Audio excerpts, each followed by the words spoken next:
Welcome to Gingus Reads, the audiobook series. Today, Gingus will be reading Magic Treehouse Number 4, Pirates Past Noon, by Mary Pope Osborne. Please enjoy. Jack stared out his bedroom window. The rain kept falling and falling. The TV said it would stop at noon. They said Annie to his 7-year-old sister. "It's already past noon," said Jack. "But we have to go to the treehouse," said Annie. "I have a feeling the M person will be there today." Jack pushed his glasses into place and took a deep breath. He wasn't sure he was ready to meet the M person yet. The mysterious person who had put all the books in the magic treehouse. "Come on," said Annie. Jack sighed. "Okay," he said. "You get our raincoats and boots. I'll get the medallion and a bookmark." Annie ran to get the rain gear. Jack reached into his drawer. He took out the medallion. It was gold. The letter M was engraved on it. Then he took out the bookmark. It was made of blue leather. It had the same M on it. Both M's matched the M that was on the floor of the treehouse. Jack put the medallion and the bookmark into his backpack. Then he threw in his notebook and pencil. Jack liked to take notes about important things. "I got our rain stuff," called Annie. Jack picked up his pack and went downstairs. Annie was waiting by the back door. She was putting on her boots. "Meet you outside," she said. Jack pulled on his raincoat and boots. Then he put on his backpack and he joined her. The wind was blowing hard. "Ready, set, go," shouted Annie. They kept their heads down and charged into the rainy wind.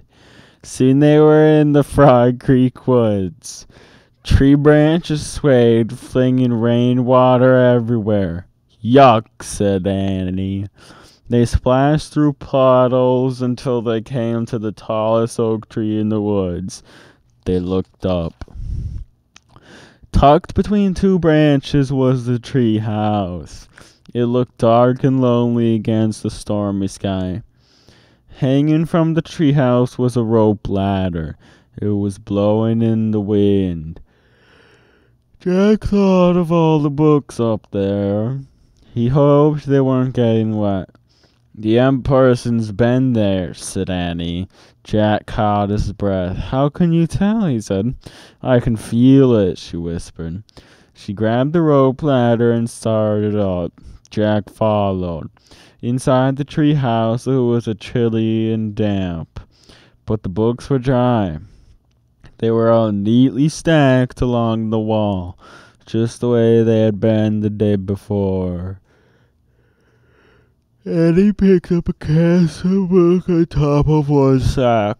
They had taken them to the time of castles. "Remember the knight?" she said. Jack nodded. He would never forget the knight who had helped them. Annie put down the castle book. She picked up the next book on the stack. It was the dinosaur book that had taken them to the time of dinosaurs. "Remember?" she said. Jack nodded. He'd never forget the pteranodon who had saved him from Tyrannosaurus Rex. Then Annie held up a book about ancient Egypt. "Meows," she said. Jack smiled. The Egypt book contained him to the time of pyramids. A black cat had come to rescue there. "And here's the book about home," Annie said. She held up the book with a picture of their hometown in it.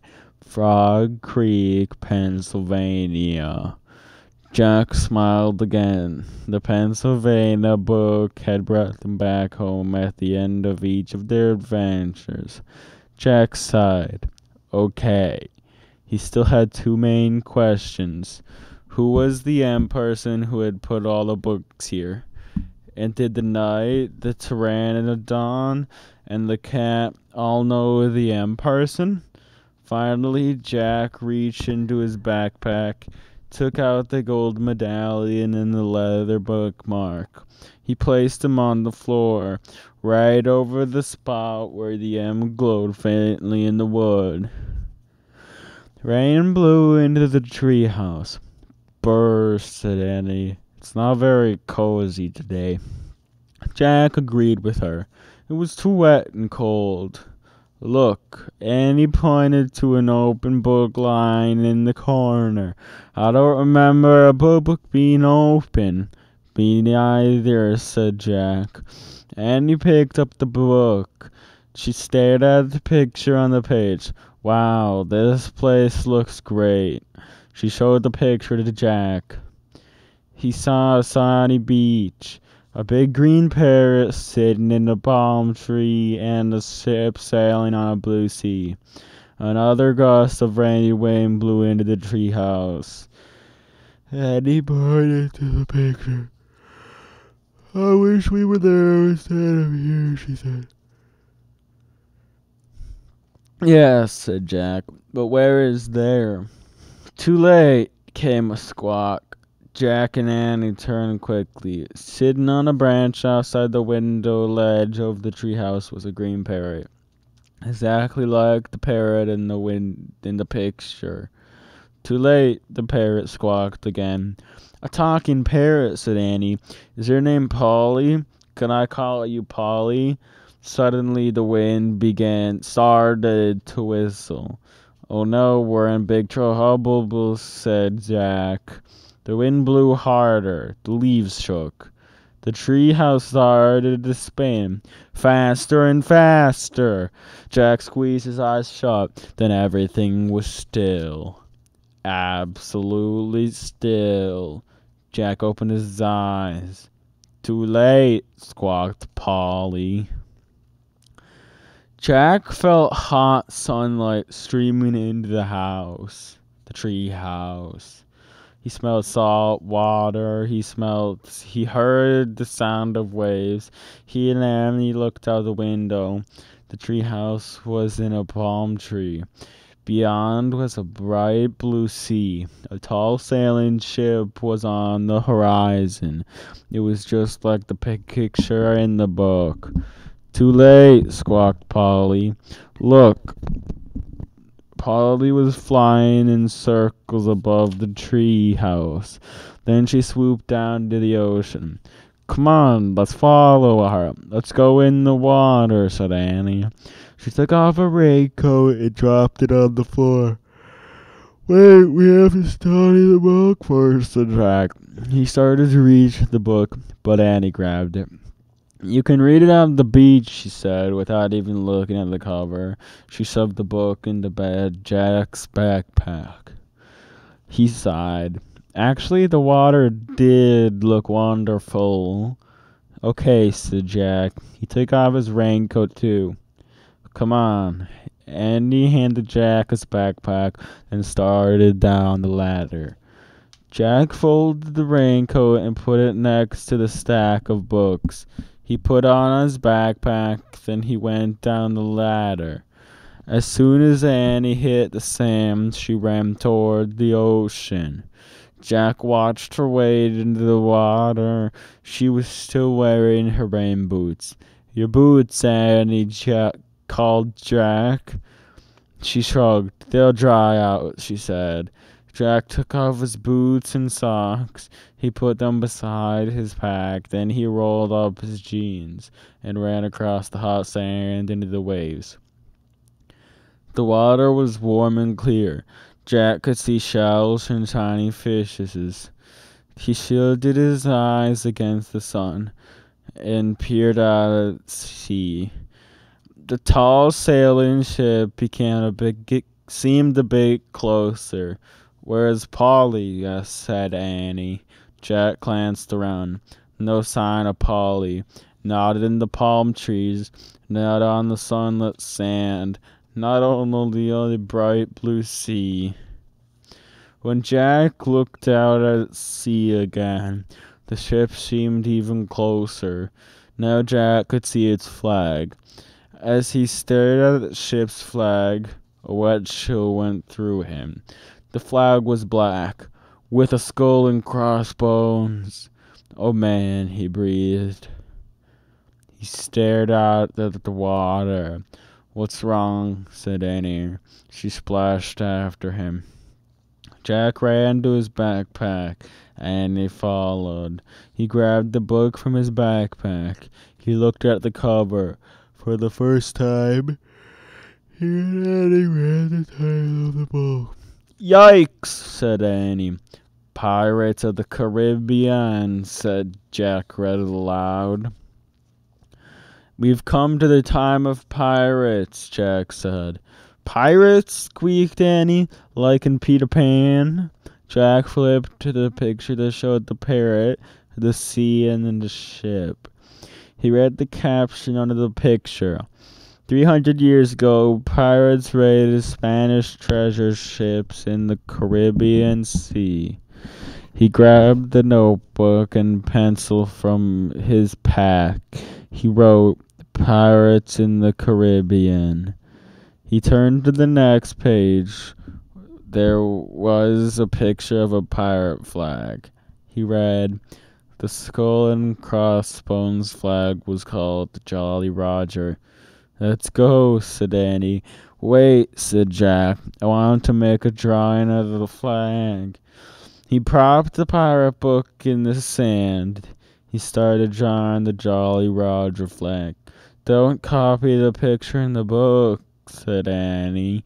Look at the real thing. But Jack pushed his glasses into place and kept drawing. Jack, some pirates are getting into a rowboat, said Annie. Jack kept drawing. Jack, the boat's leaving the big ship, said Annie. What? Jack looked up. Look, Annie pointed. Jack looked. He saw the rowboat coming toward the shore. Run, said Annie. She started running toward the treehouse. Jack jumped up. His glasses fell off. Hurry, Annie called back to him. Jack went down on his knees. He fell over his glasses. Where were they? Jack saw something glinting in the sand. He reached for it. It was the glasses. He snatched them up. Then he threw his notebook and pencil into his pack. He put the pack on his back. He grabbed his boots and his socks, and he took off running. Hurry, they're coming. And it was at the top of the rope ladder. Jack looked back into the sea. The pirates were closer to the shore. Suddenly, Jack saw the pirate book. In all the confusion, he had forgotten. It was still propped in the sand. Oh man, I forgot the book, he said. He dropped his socks and boots below the treehouse. Come on, Jack, and he shouted. I'll be right back, Jack called. I've got to get the book. Jack, forget it. But Jack was already running toward the water. Jack grabbed the book. Come back, and he shouted. Jack shoved the book into a backpack. Suddenly, a great wave carried the rowboat right onto the beach. Run, Jack, shouted Annie. Three big pirates splashed onto the sand. They had knives in their teeth. They had pistols in their belts. They charged towards Jack. Run, Jack, run, cried Annie. Jack started to run across the hot sand. He ran as fast as he could, but the pirates ran faster. Before Jack knew it, the biggest pirate had grabbed him. Jack struggled, but the pirate was strong on. He held on to Jack and laughed a mean, ugly laugh.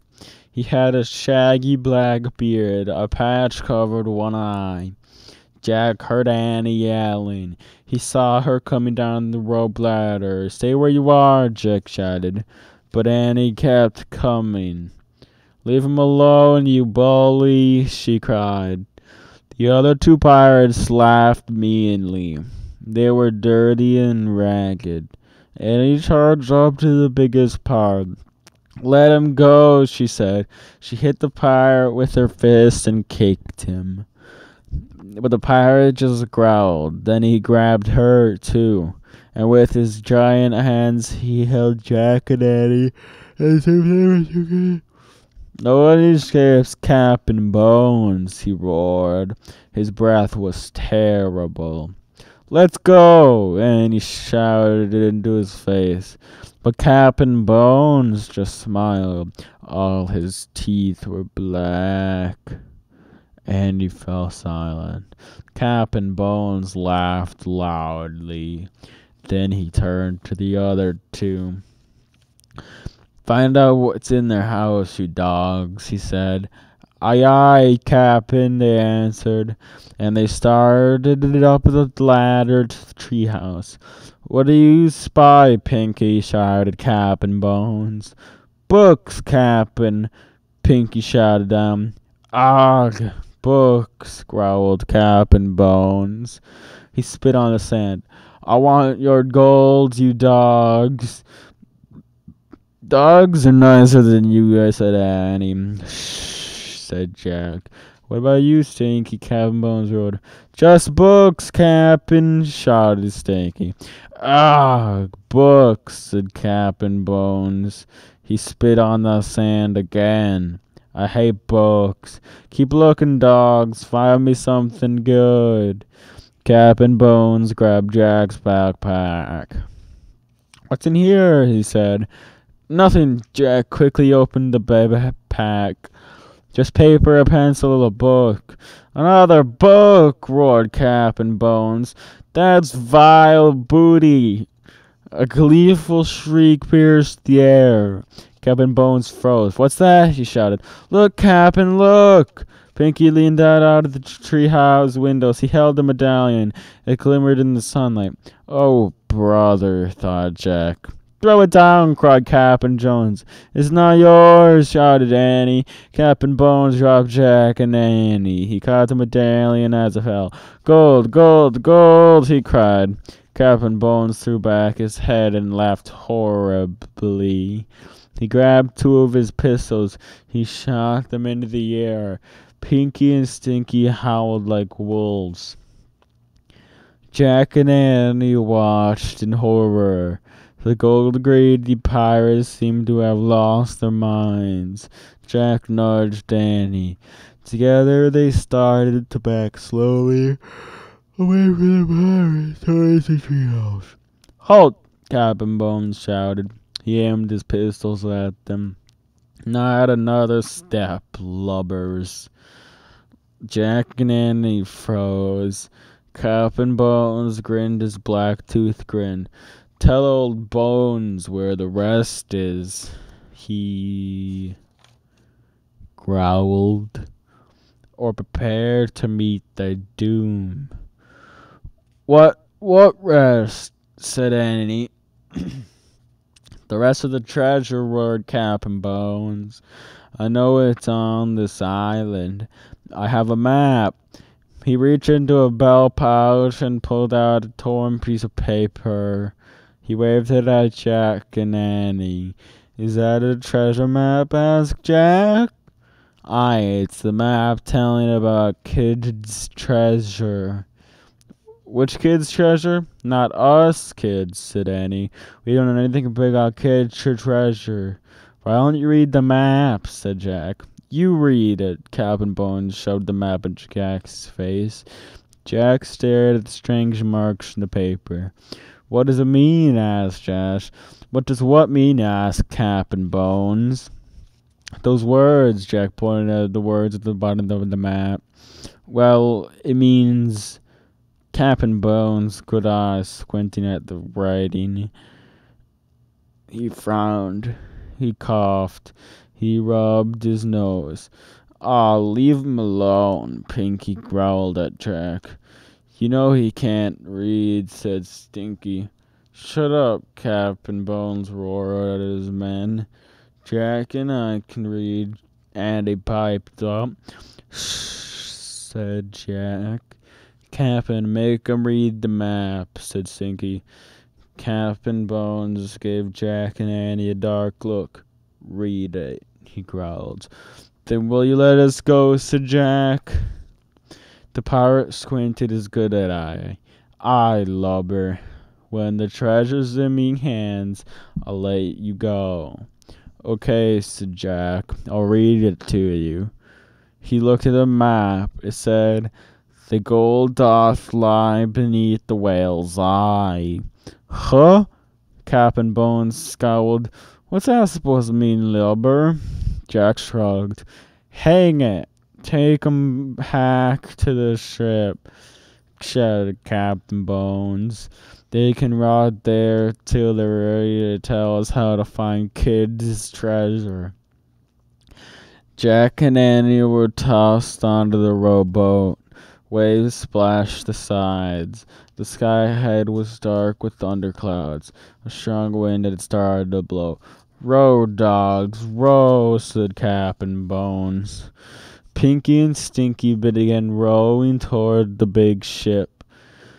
Look, Annie said to Jack. Polly the parrot, she pointed to the shore. Polly the parrot was flying over the sand. She wants to help us, whispered Annie. Polly started to fly out over the waves, but the winds were too strong. She turned around and flew back to the island. The rowboat tossed from side to side. The waves were huge. Salty spray stung Jack's eyes. He felt seasick. Hold her steady, shouted Cap'n Bones. He pointed at the sea, or we'll be meat for those evil brutes. Dark fins cut through the water. Sharks. One zoomed right by the boat. Jack could have reached out and touched it. He shuddered. Soon the rowboat pulled alongside the ship. The air was filled with wild fiddle music and bagpipes playing, and Jack heard jeers, shouts, and ugly laughter. Hoist 'em aboard, Cap'n Bones shouted to his men. Annie and Jack were hauled onto the deck.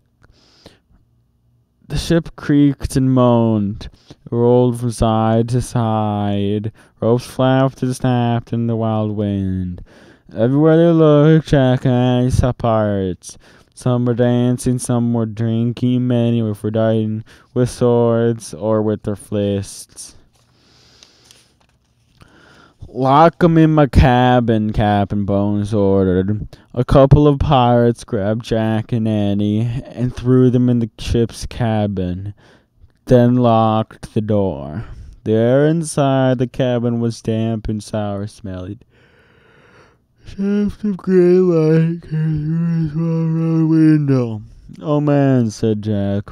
We've got to figure out how to get back to the island, so we can get into the treehouse and go home, said Annie. Right.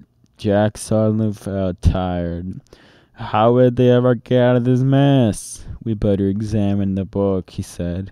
He reached into his backpack and pulled out the pirate book. He flipped through the pages. He looked for information to help them. Look, he said. He found a picture of pirates burying a treasure chest. This might help. Together they read the words under the picture. Captain Kidd was a famous pirate. It said that he buried the treasure chest on a deserted island. The chest was filled with gold and jewels. Captain Kidd, said Jack. So that's the kid that Bones was talking about, said Annie. Right, said Jack. Annie looked out the round window, and Captain Kidd's treasure is buried somewhere on the island, she said. Jack took out his notebook and pencil. He wrote, Captain Kidd's treasure on island. Jack, Annie said. Wait a minute, he said. I'm thinking. Guess what I see, said Annie. What? Said Jack asked. He looked back at the book. A whale. Neat, he said. He looked up. Then he looked up. A whale? Did you say a whale? A whale. A huge whale. As big as a football field. Jack jumped up and looked out the window with her. Where? Jack said. All he could see was the island and stormy waves and shark fins. There, said Annie. Where? Where? There! The island is shaped like a giant whale. Oh, man, whispered Jack. Now he could see it. See the whale's back, said Annie. Yep, the slope of the island looks like the back of a whale. See his spout, said Annie. Yup, the palm tree that held the treehouse looked like the spout of the whale. See his eye, said Annie. Yup, a big black rock looked like the eye of the whale. The gold dust lie beneath the whale's eye, whispered Jack. Wow. So the treasure must be under that rock, said Annie. Right, said Jack. Now we'll just have to get back to the island. We'll show Captain Bones where the treasure is. Then while the pirates are digging, we'll sneak over to the tree house and make a wish to go home, said Annie. Right. Jack poked his head out of the round window of the cabin. Captain Bones, sir, he shouted. The pirates took up the cry. Captain Bones, Captain Bones. Hey, came a horrible voice. Captain Bones stuck his ugly face through the window. His good eye glared at Jack. What do you want, blubbers? We're ready to tell the truth, sir, said Jack. Go ahead, growled Captain Bones.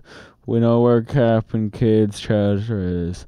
Where? We can't just tell you. We have to show you, said Annie. Captain Bones gave Annie and Jack a long, hard look. You'll need a rope, said Jack. And shovels, said Annie. Captain Bones growled. Then he roared at his men. Get some rope and shovels. Aye, aye, Captain. Then throw these lubbers in the boat. We're going back to the island. Aye, aye, Captain. Back in the roar boat, Jack saw the sky and growing even darker with clouds. The waves were bigger. The wind was howling. Gales a blowing, said Pinky. You'll see a gale if I don't get me gold thunder. Today, by thunder. Captain Bones shouted. Row, dogs, row. The three pirates battled the waves until the rowboat reached the island. They all piled onto the shore. Captain Bones grabbed Jack and Okay, lovers, he said. Now show us where the treasure is. There, said Annie. She pointed at the black rock near the tip of the island. Under that rock, said Jack. Captain Bones dragged Jack and Annie down the beach to the black rock. Get to work, Captain Bones said to Pinky and Stinky. What about you, said Annie. Me? Work? The Captain Bones chuckled. Jack gulped. How could they get away from him? Don't you think you should help your friends? He said. Captain Bones gave Jack a horrible grin. Nay, I'm going to hold you two till there's treasure in me hands. Pinky and Stinky tied their rope around the big waist.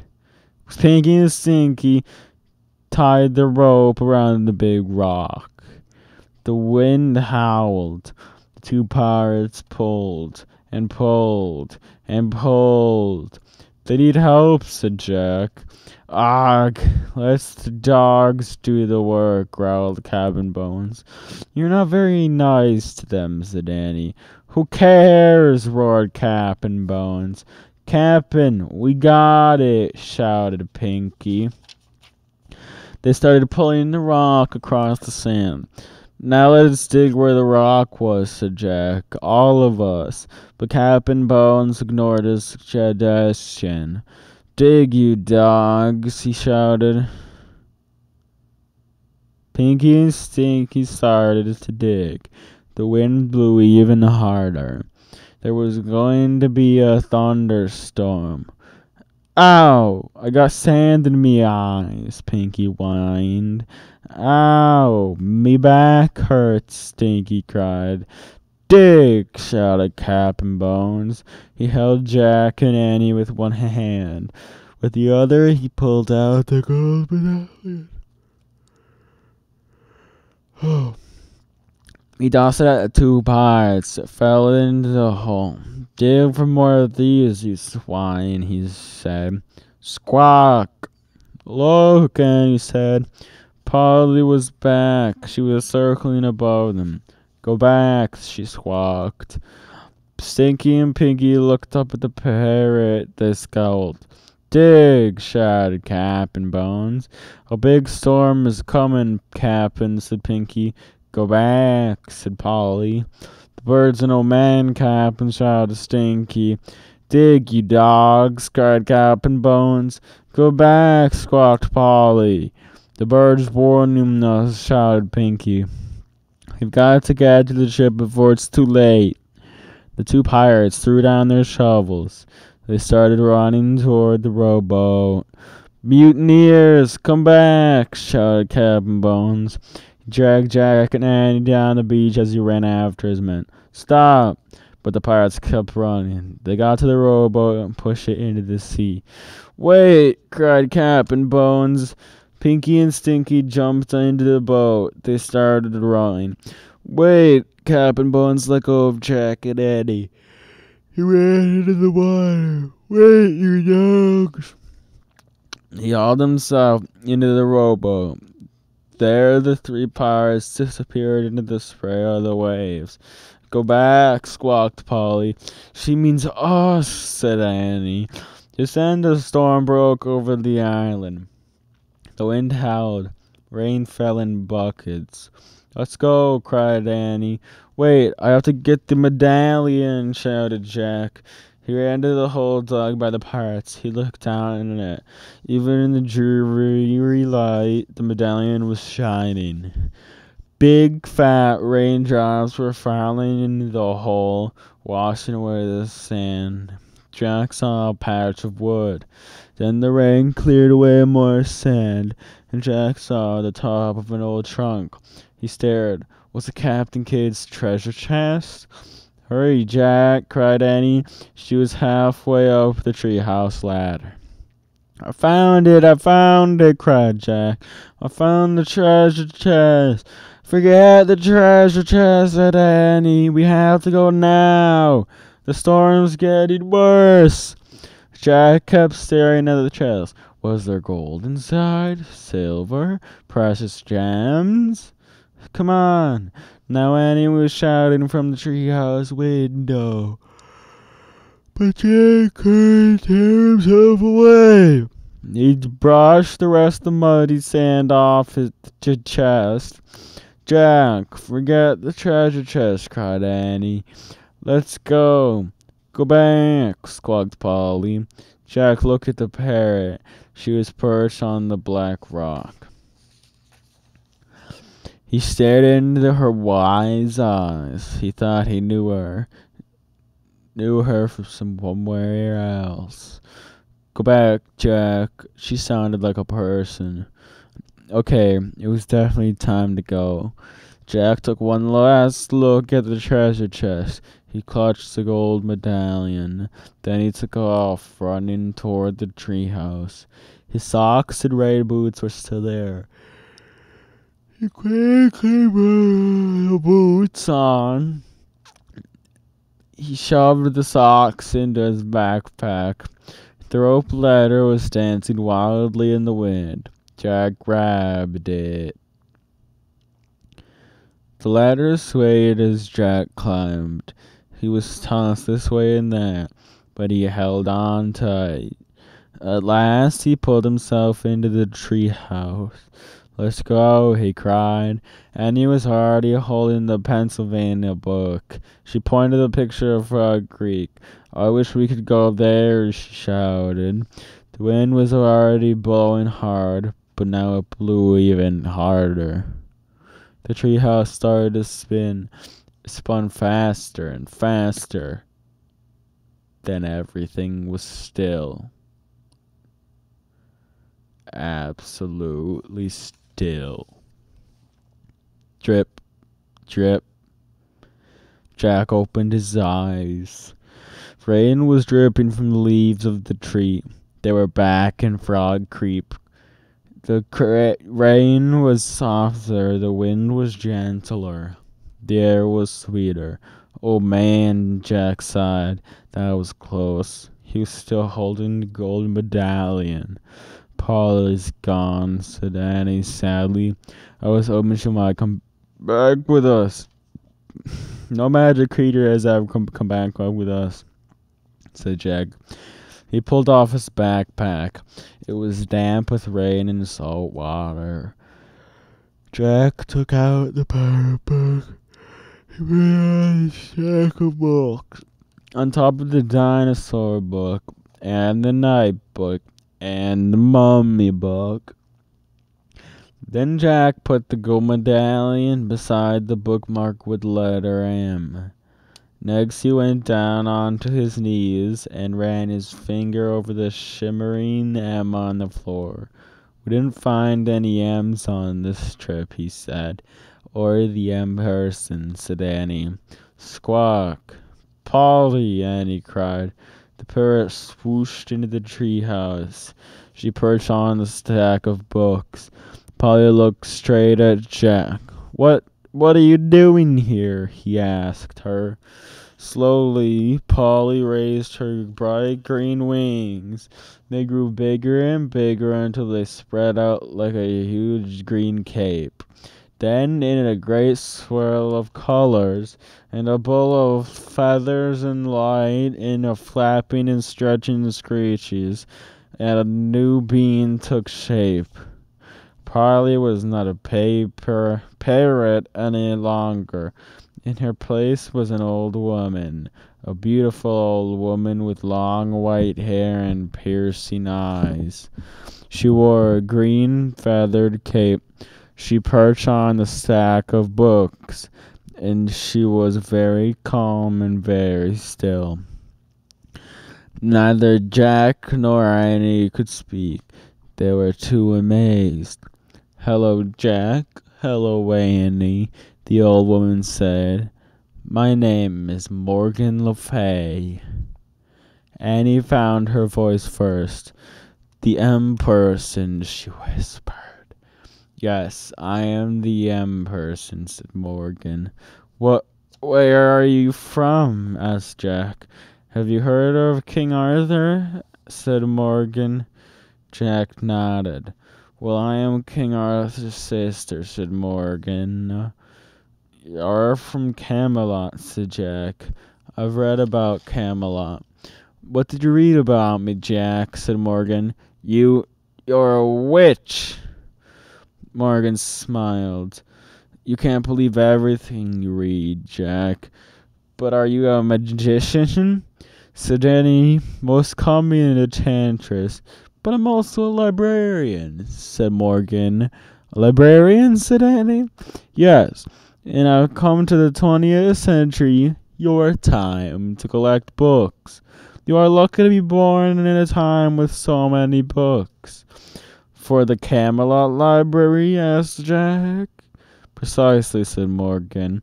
"I travel in this treehouse to collect words from many different places from around the world, and from many different time periods."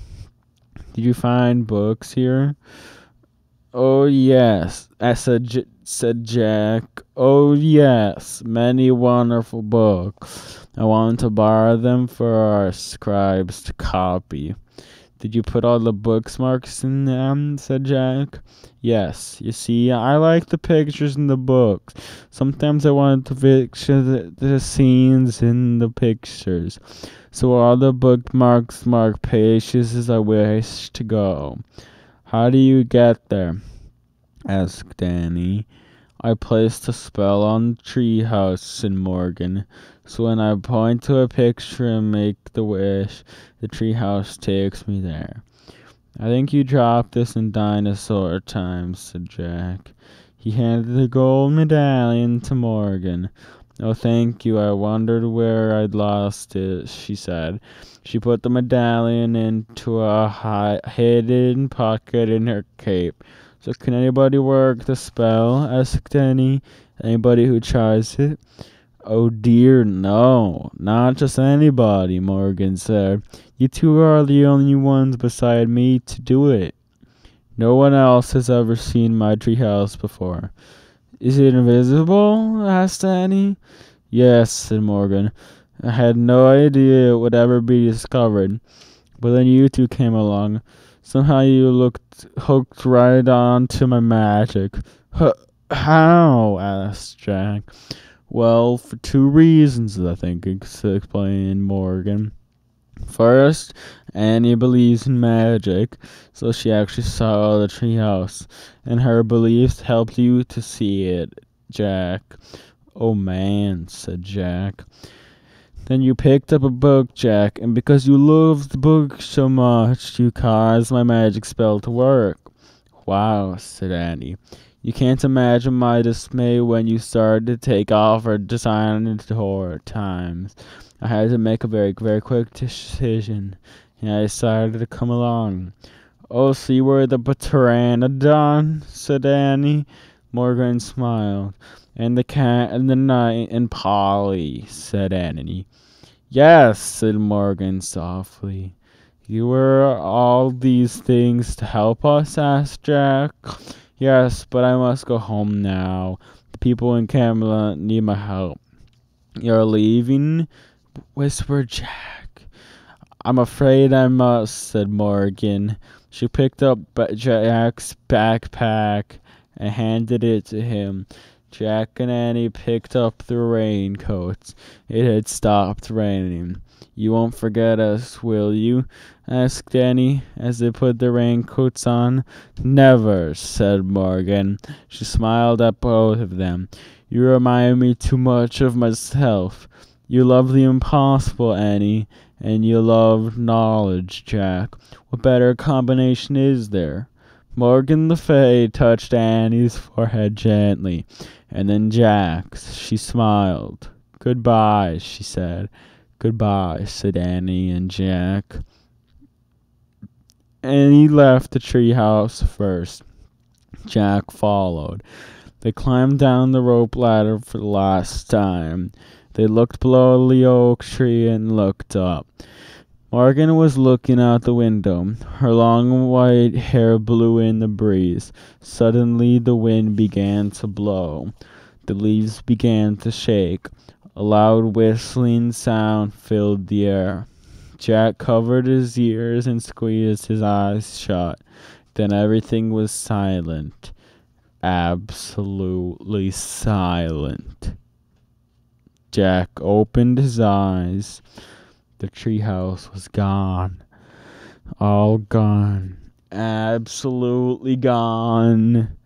Andy and Jack stood a moment staring up at the empty oak tree, listening to the silence. Annie sighed. Let's go, she said softly. Jack just nodded. He felt too sad to speak. As they started walking, he put his hands into his pockets. He felt something.